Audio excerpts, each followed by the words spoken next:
Okay, let's talk about the pyramids. What if, and just hear me out, everything we think we know about them is wrong? Today, we're diving into a really radical theory, one that completely flips the official story on its head.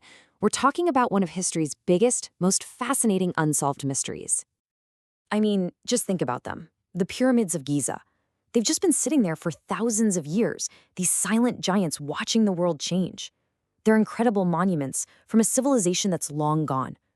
But even after all this time, after centuries of people studying them, there's this one nagging question that just won't go away. Do we really have any clue how they were built? And we're not just talking about a few hundred years here. We're talking more than 4,000 years. That is just mind-boggling.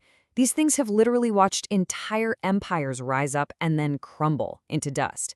And their sheer age, that's just the very first piece of this incredible puzzle.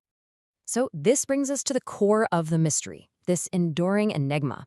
On one hand, you have the official story, the one we all learn in school. But on the other, you have these whispers, these stories from the distant past that tell a completely different tale. And that conflict, that's really at the heart of why we're still so obsessed with these amazing structures. So let's break it down. The common belief, the one you've probably heard a million times, is that thousands upon thousands of slaves built them, dragging these huge stone blocks one by one under the blazing desert sun. But the theory we're digging into today, it suggests something else. A story where humanity had a little help from somewhere not of this world. So you've got to be asking, right? Who were these mysterious helpers? Well, according to some really ancient myths, they weren't from around here. The stories call them the Builders from the Stars, and their version of how these incredible structures got here is, well, it's something else entirely. And get this, they weren't just called helpers. The legends describe them as celestial architects. The stories paint this incredible picture of these tall, glowing beings showing up in what they called golden ships that shone brighter than the sun. I mean, wow.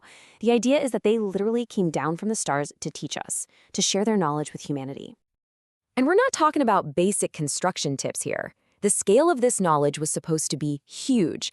According to this theory, they taught the Egyptians the secrets of the universe, how to build a structure so powerful it could connect heaven and earth. So this wasn't just about building something big, it was about cosmic engineering, a whole different level. Okay, but if it was cosmic engineering, what was the point of it all? And that question leads us right down another rabbit hole. We have to start questioning what the pyramids were actually for. And that brings us to this pretty wild theory that they were actually powerful energy machines. Again, let's look at the two sides. The common belief? It's a tomb. A really big and impressive tomb for a pharaoh, but still just a tomb. But this other theory, it suggests something way more incredible. That the pyramid was a machine, a massive device built specifically to pull in and harness cosmic energy. So what would you do with all that cosmic energy? Well, the idea was to create a gateway to the afterlife. The thinking goes that the pyramid's very specific shape and design allowed it to act like a giant antenna, pulling in power from the sun and the stars to literally open a portal, a doorway for the pharaoh's soul to travel through. Now, as you can imagine, a machine with that kind of immense power would need some serious protection, right? And this is where the story takes a bit of a darker turn. We get into the legend of the pharaoh's deadly curse, a very clear, very chilling warning to anyone who would even think about messing with this sacred place. So deep inside the pyramid, there's a place that people feared, the Chamber of the Cursed King.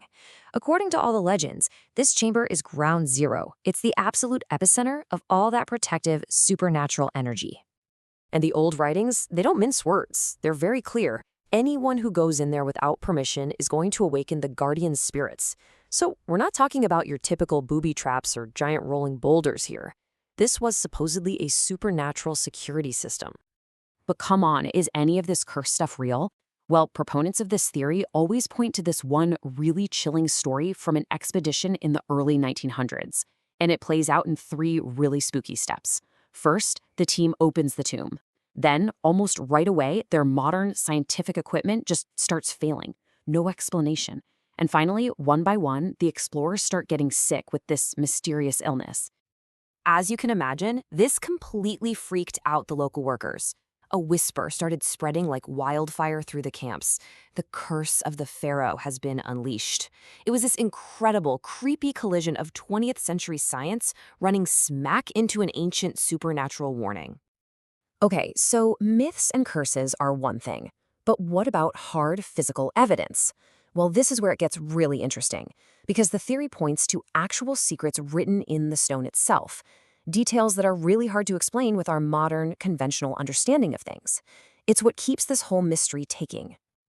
Just look at the evidence they point to. First, you've got the stellar alignment. It's not just close, it's perfect. Each side aligns exactly with the cardinal points of the compass. Then there's the stonework itself. The precision is just insane.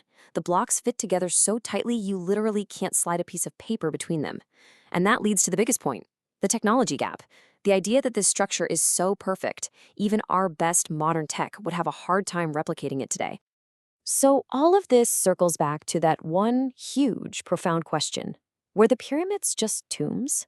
I mean, a remarkable achievement for sure, but ultimately a human one? Or were they something else entirely? A message from the stars, maybe? Built with knowledge and by hands that weren't entirely human? You know, out there in the vast silence of the Egyptian desert, the answers are hard to find. The desert keeps its secrets safe. And the pyramids? Well, they're still there, still watching.